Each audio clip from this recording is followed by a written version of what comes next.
mukbang makan kunafa coklat Dubai yang lagi viral. So hari tu ada yang komen, akak mukbang lah coklat Dubai yang lagi viral.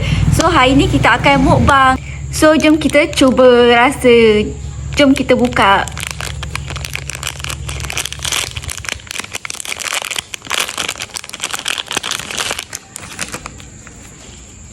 Pistachio coklat kunafa.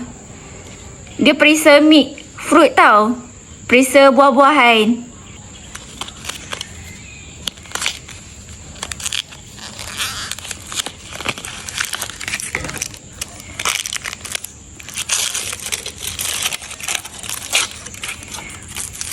So kalau korang boleh nampak, dia ada macam kismis korang.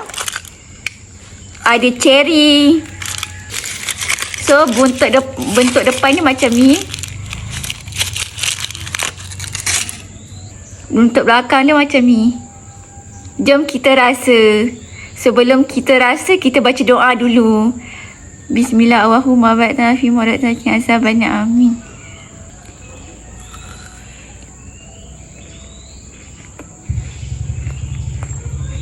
Dalam tu ada pistachio korang.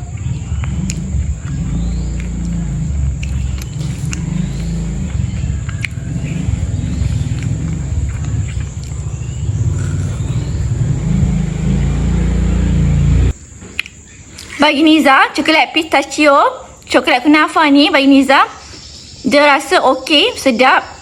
Tapi coklat dia muak sikit bagi Niza. So Niza bagi rating 7/10. Coklat dia sedap, tapi kalau kita makan banyak-banyak kan, dia rasa macam muak juga. Tapi pistachio dalam tu sedap.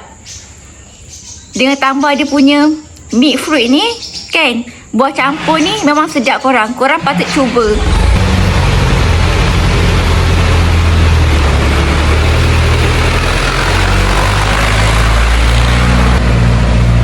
Video Niza sampai di sini saja. Cuba komen. Lepas ni korang nak Niza mukbang apa lagi. So, kalau korang suka video ni, jangan lupa tekan like, share and subscribe. Terima kasih korang yang dah like dan tengok. Sampai di sini saja video Niza. Bye. Jumpa untuk next video. Bye semua. Bye.